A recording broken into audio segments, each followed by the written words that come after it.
I'll go on and give you some additional information about the case. Suspect Chunli Zhao, a 66-year-old male resident, is a resident of Half Moon Bay.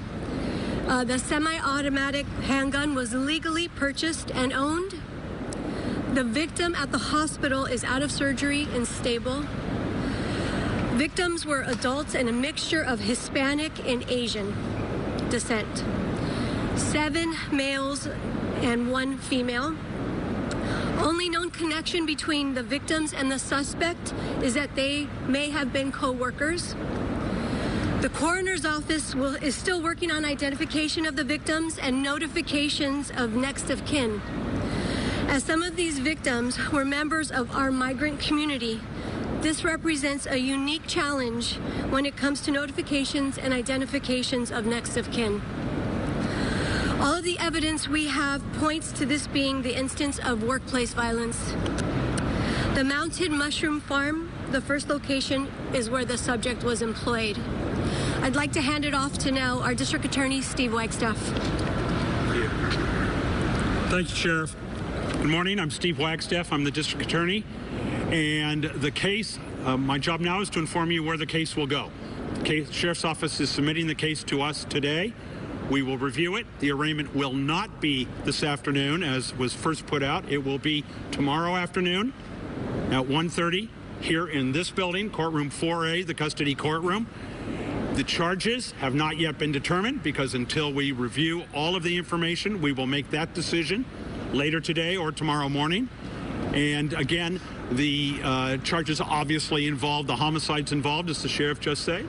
I want to make a specific reference to the fact that I have been briefed on the Sheriff's Office investigation of this case. And cases like this, we've never had one in this county of this many deaths at one scene or one time. And so it was a very hectic scene. The Sheriff's Office did a magnificent job in investigating this case. I'm very proud to have the Sheriff's Office as our colleagues and Sheriff Corpus as my colleague. The work was done extraordinarily well. But again, in terms of precise detail, we're not going to be giving out a lot of precise detail on what was said. This is a case that is at the beginning stage. It has a long road to travel over the coming months and years. And to that extent, we don't want to try it out in the public eye, but instead, we will ultimately handle this case in one of the courtrooms in that building. So now I'll turn it back for any questions that may exist for us. Good morning. My name is Eamon Allen. I'm the Sheriff's PIO, and I'll take any questions now.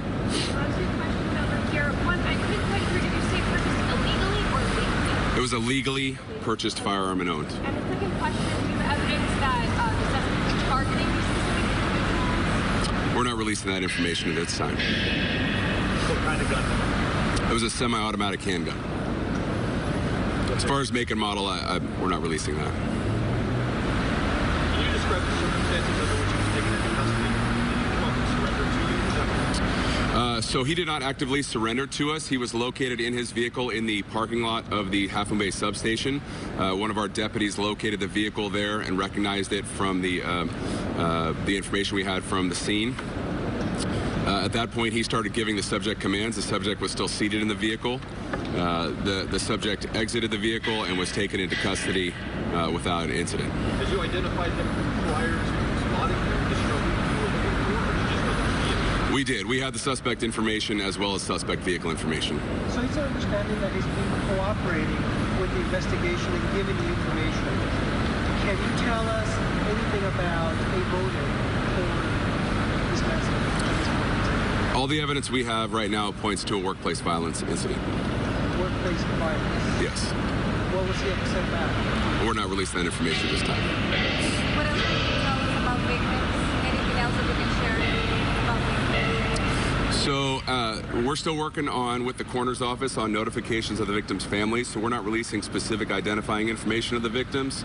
But like the sheriff said, they were all adults, 7 males, 1 female, and a mixture of Asian and Hispanic victims. Can you tell how many Latinos and how many Asians? I'm sorry, I don't have that specific information at this time. Were all of the victims specifically targeted, or was it seem like a random? Again, we're not releasing that information at this time. Was the female among the dead or she the one in the hospital? I'm sorry, I don't have that information. Can you tell us if you're a little bit about his background, anything that would have given you any kind of information that he would actually use? Or does he have any prior convictions or been found in the past? So as far as his criminal history, we're not releasing that information. I will say that there were no specific indicators that would have led us to believe that he was capable of something like this, and he was not known to us or to have any sort of, again, indicators that may have led us to believe that this was something he might have done. Now, he's a Chinese national. How long has he been in the United States? We're not releasing any information as related to his status like that. Can you tell us how long he worked in the migrant car? I don't have the specifics for that. I'm sorry if this question's already been asked, but did the suspect say why he drove to the sheriff's substation, why he turned himself in? We're not releasing that information at this time.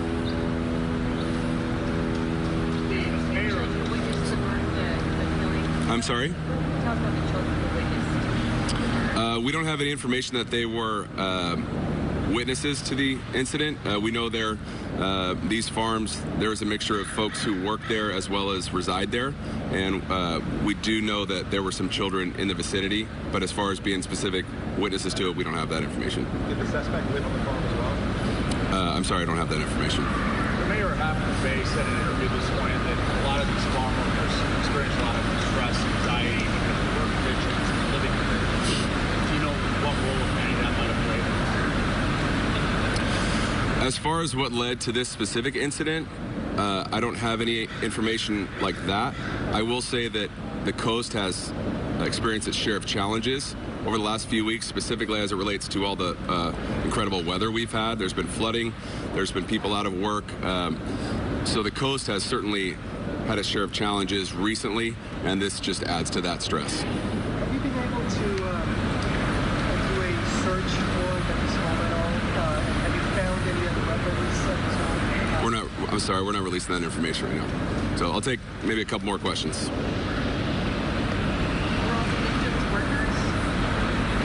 I don't have that information for you right now. I'm sorry.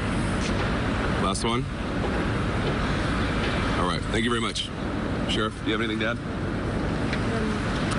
As we gain more developments, we will be apprising you of the information.